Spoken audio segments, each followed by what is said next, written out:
ነዳጅ ዋጋ ላይ ጭማሪ በመደረጉ አገር አቀፍ የትራንስፖርት አድማ ተቀሰቀሰ። በኬንያ ነዳጅና ኤነርጂ ቁጥጥር ባለስልጣን ይፋ ያደረገውን ከፍተኛ የነዳጅ ዋጋ ጭማሪ በመቃወም የመቱት ወይም የሚኒባስ አሽከርካሪዎች፣ የጭነት መኪና ባለቤቶች፣ የማህበራትን ያካተተ የትራንስፖርት ጥምረት አገር አቀፍ የስራ ማቆም አድማ መጀመሩን አሳወቀ።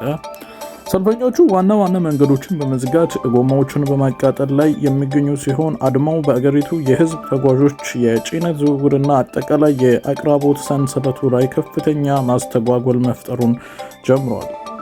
የዘርፉ ኦፕሬተሮች የነዳጅ ዋጋ በከፍተኛ ሁኔታ ማሻቀቡ የትራንስፖርት ስራዎችን ከውጭ አንጻር ለማስቀጠል ፈጽሞ የማይቻል እንደደረገ በጽኑ አስገንዝበዋል። ይህ በኬንያ የታየው አገራዊ የትራንስፖርት መጋተት በኢኮኖሚ ላይ ያሳደረው ተጽዕኖ እያደገ የመጣው ሲሆን ይፋዊ የሆነ የንግድና የሸቀጦች ዝውውር መስመሮች ማስተጓጉላቸውም ተገልጿል። የትራንስፖርት ጥምረቱ መንግስት በዋጋ ጭማሪ ላይ ማስተካከያ እስካላደረገ ድረስ ተቃውሞም ተጠናክሮ እንደሚቀጥል ያስጠነቀቀው ሲሆን ሁኔታ በአገሪቱ የንግድ እንቅስቃሴ ላይ የረዥም ጊዜ ቀውስ ሊያስከትል እንደሚችልም ተመልክቷል። በሌላ ዜና ከመረጃ ጥገኝነት ወደ ፖሊስ ሉዓላዊነት ኢትዮጵያ ለ10 ዓመታት ስለ ዜጎቿ ማህበራዊና ኢኮኖሚያዊ ሁኔታ መረጃ ለማግኘት በውጭ ተቋማት የተዛባ ትንበያ ላይ የነበራትን ጥገኝነት በመስበር የራሷን መረጃ በራሷ ባለሙያዎች በማመንጨትና የማስተዳደር ሙሉ ብቃት ላይ መድረሷን ተበሰረ። የመጀመሪያ ሉዓላዊነትን ለፖሊሲ ነጻነት በሚል መሪ ቃል በተከበረው የአፍሪካ ስታቲስቲክስ ቀን ላይ እንደተገለጸው ኢትዮጵያ ከተበታተነ የመረጃ ስርዓት በመውጣት የኢትዮጵያ የነገ ዕጣ ፈንታ በገዛ እውነቷ ላይ ለመወሰን የሚያስችላትን የዳታ አብዮታ በስፋትና በጥልቀት እየተገበረችም ትገኛለች። በዚህ ታሪካዊ ስኬት ውስጥ በከፍተኛ ጥንቃቄ የተከናወነው የኢኮኖሚ ድርጅቶች ቆጠራ በኢትዮጵያ ከ2.6 ሚሊዮን በላይ የልማትና የኢኮኖሚ ድርጅቶች መኖራቸው በይፋ ያረጋገጠ ሲሆን ከ23 ዓመታት ረጅም መቆራረጥ በኋላ እስከ ወረዳ ደረጃ ድረስ የዘለቀው ሰፊ የግብርና ምርት ቆጠራም በዲጂታል መንገድ ተጠናቋል። ይህም መረጃ ጥራትና የቨርቹዋል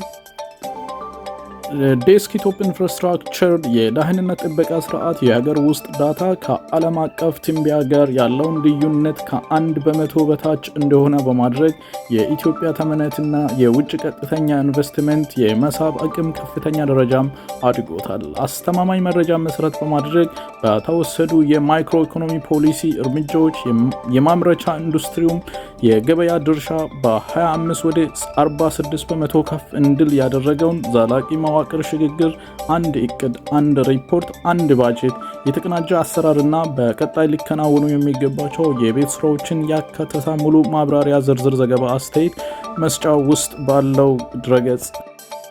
በሌላ በኩል ኢትዮጵያና ሳውዲ አረቢያ በሁለትዮሽ ግንኙነትና በቀጠናዊ ጉዳዮች ዙሪያ ሰፊ ውይይት አድርጓል። የውጭ ጉዳይ ሚኒስትር ጌዲዮን ጢሞቴዎስ የሳውዲ አረቢያ ንጉስ ነገስት መንግስት ምክትል ውጭ ጉዳይ ሚኒስትር ኢንጂነር ዋልዲ አል-ከርጂን የጽህፈት ቤታቸው ተቀብለው አነጋግረዋል። በውይይታቸውም በሁለትዮሽ ግንኙነቶችና በጋራ ፍላጎቶች ላይ ባተኮሩ ቀጠናዊ ጉዳዮች ዙሪያ ሰፊ ምክክርም አድርጓል።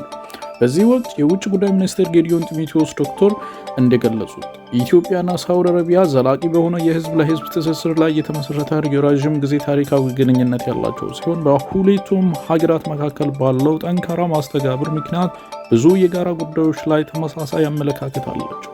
ሚኒስቴሩ የሁለቱን አገራት ጥቅም ይበልጥ ለማስከበር ይህንን ግንኙነት ማጠናከር እንደሚያስፈልግ አጽንኦት ከመስጠታቸውም በላይ በሳውዲ አረቢያ የሚኖሩ ኢትዮጵያውያን ዜጎች ደህንነታቸው የመጠበቅና አስፈላጊነትን በማንሳት ለኢትዮጵያውያን ሰራተኞች ህጋዊ የስራ ዕድሎችን ማሳደግ እንደሚገባም አስገንዝበዋል። የሳውዲ አረቢያ ንጉሠ ነገሥት መንግስት ምክትል የውጭ ጉዳይ ሚኒስትር ኢንጂነር ዋልዲ አል-ከርጂ በበኩላቸውም ሳውዲ አረቢያ ከኢትዮጵያ ህዝቦች ጋር ያላትን የረጅም ጊዜ ታሪካዊ ግንኙነት ትልቅ ግምት የምትሰጥ መሆኑን በድጋሚ አረጋግጠዋል። ህጋዊ የሰራተኞች ስምሪት ለኢትዮጵያውያን ሰራተኞች አስተማማኝ የስራ ዕድል ለማረጋገጥ ወሳኝ መሆኑ መግለጻቸው የውጭ ጉዳይ ሚኒስቴር መረጃም ያመለክታል። ሁለቱ ወገኖች በቀጠናዊ ሰላምና ደህንነት ጉዳይ ላይም